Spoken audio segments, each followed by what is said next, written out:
Alrighty, let's get into my biggest surprise midway through the NHL season. I've just got one, and no, I'm not going to talk about how well the Buffalo Sabres have been You playing. could And have, though.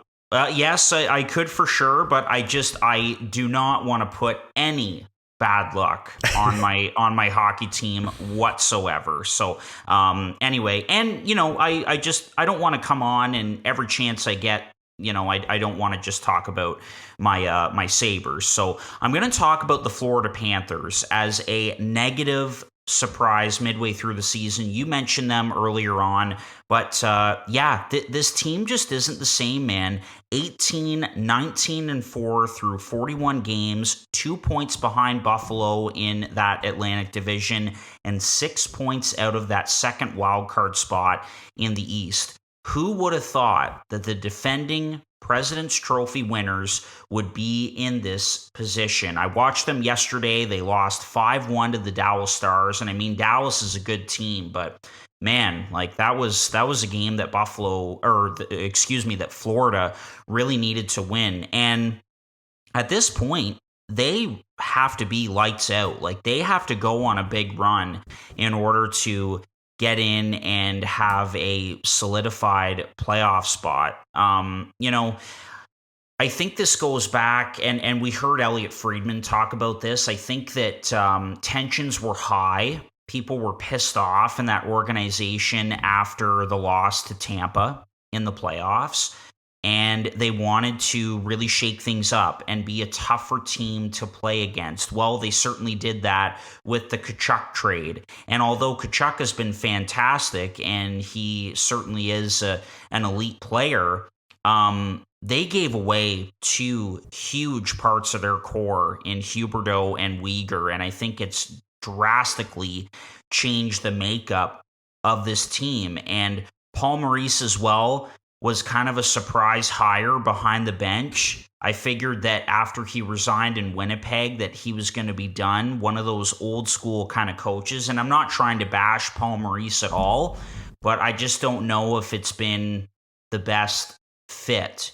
And I just can't believe this is where we're at with this team. I figured that the four in the Atlantic, that top four, would stay the same. And then teams like Ottawa, Detroit, and Buffalo would be kind of fighting it out and, maybe get into the race. But that top four would stay the same because it's been so long to break up for a long time now. And you'd think, too, like, despite the changes, that Florida would be a lot better than a game under 500 midway through the season, especially after winning the President's Trophy last year. But it's just not the same team. The makeup is different. They don't have that high-flying offense that they did last season.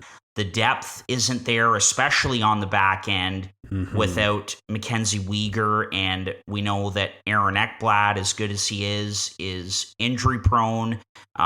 Yes, Forsling, Montour, those guys are great, but man, it's looking thin back there. I will say, though, a bit of a positive is that Josh Mahura, who they got off of waivers from Anaheim, does lead them in plus minus, which is a positive, but it's just not enough. And guys up front that aren't having the years that they did last year. Sam Bennett is not quite on the pace that he was last year, for example, and the list goes on. So and then the goaltending as well. Spencer Knight is still a young kid. He's been definitely better out of the two, but still not great. He's got a 906 save percentage. And then Sergei Bobrovsky, like, he's got a losing record, an 895 save percentage, not to mention that he makes $10 million a season, and he's in his late 30s. So that does not make things easier for this team. And Chad, like, if they wanted to go and get someone at the deadline, if they wanted to make a big splash, what are they going to give a team? They've traded away all of their assets. Like, geez, I don't think they have a first round pick for the next 20 years, it seems like. Like, they've just. And another thing that I should mention as well, I was on Tankathon last night just to do the simulator. I like to do that every now and then because it's fun, and you see how the order shakes out. I know that you do that as well, and I'm sure Case does. But I believe their pick that went to Montreal in the Ben Sherratt deal, by the way, not lottery protected, was ninth. So we're looking at a couple of scenarios here. Florida missing the playoffs, which is looking more and more likely right now if they continue this inconsistent play, and the Montreal Canadiens to have two picks inside of the top 10.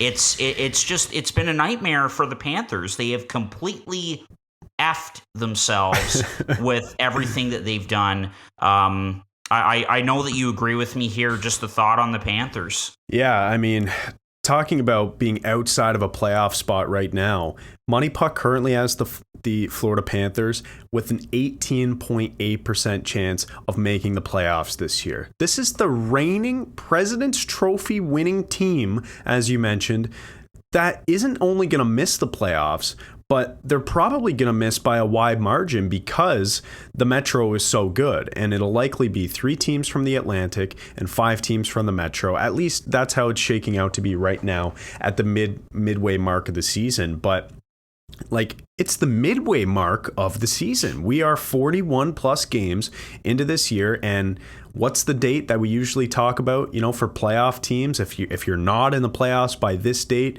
you're likely not going to make that the playoffs. What date is that, Harper? It's American Thanksgiving. Exactly. You're going back to November. Now that's here we months are ago. Yeah, exactly. Now here we are in almost the middle of January, and this is the spot that they're in. They are outside of a playoff spot, looking in.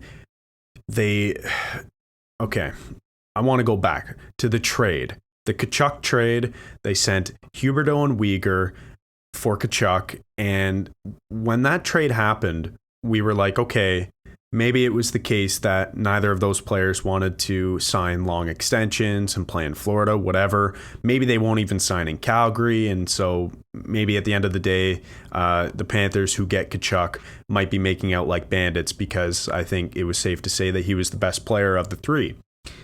The problem is both of those guys signed long-term deals in Calgary, and, they haven't been incredible this year, but there's 2 of them, and there's only one Matt Tkachuk, who I guess isn't the play driver on offense we thought he was. Clearly he's a very, very good player. Like we said, the best of the 3, more than likely, depending who you ask. But I think the best of the 3. Plays a good two-way game, scores goals, has had a great season. But you need other things to win, right? And now I think the Panthers are looking at that trade and looking at their back end, and then at the trade, and then at their back end, and going, this isn't good. We're missing a big piece here. And it's Mackenzie Weegar, who I think arguably was the most important piece of the trade, because their back end is not scary at all. It wasn't a strength for them after they lost, a guy like Ben Sherratt in the offseason. And now, not only is it not a strength, but it's a weakness. And we're seeing that weakness kind of translate into what's happening with their goaltending. Last year, the big story was Bobrovsky is back. He's back on the case. He's, we're seeing Vezina caliber Bobrovsky that we saw a decade ago. And, that was a large reason why the Panthers were able to win so many games and come back in so many games over the season, because Bobrovsky was holding down the fort. He was, I believe, top 10 in goals saved above expected. I looked at it earlier, but I kind of forget. I think he had over 20 goals saved above expected, maybe closer to 25. This year, both him and Spencer Knight have been below average, like the numbers you mentioned. I think Bob has an 895 and negative 895, yeah, and negative goals saved above expected. Both him and Spencer Knight do. So, it's not going well in net between the pipes for the Panthers, and I think maybe some of that has to do with the poor defense in front of them that they detracted from. Also, too, like you mentioned, last season, so many things up front went right for the Panthers. You had so many players having breakout seasons, scoring way more goals than they were generating, outperforming their expected goals. And like this is something that I think Casey and I both mentioned in our season previews when we had the Panthers to finish, I think, third, maybe fourth in the Atlantic. Like, that's not going to happen, but that's what we predicted because, we thought the margin for error, was there, but not as high as it is as we're seeing this season. But that was something that we mentioned. They had several guys who had career years, and clearly it's not as easily repeatable as some people thought. So a lot of things went right for the Panthers last year. This season, not a lot of things are going right at all. In fact, a lot of things are going wrong, and it's been caused by a ton of factors, a ton of different factors, a ton of different compounding factors. And when they are all mixed up together, like, this is what the outcome is. It's the Panthers showing their true colors. They're not that great. And, say what you will about the Panthers of last year, whether they got lucky or were actually that good, that doesn't matter now because the Panthers of this year are a different team and they are not that good. Their core is different, and it's just not good enough in the NHL where parity is at its highest it's been in a long time. And, you need to be good every single night. So last thing I want to say on this is, let this be a warning to the teams out there who are thinking of shaking up their core for the sake of shaking up their core. Yes. Look at a team like Florida who did just that. And whether you think they won or lost the trade, they moved out 2 core pieces and brought in another piece to add to their new core, okay? Because they wanted to shake it up. They wanted to be tougher to play against. And it was kind of a rash decision.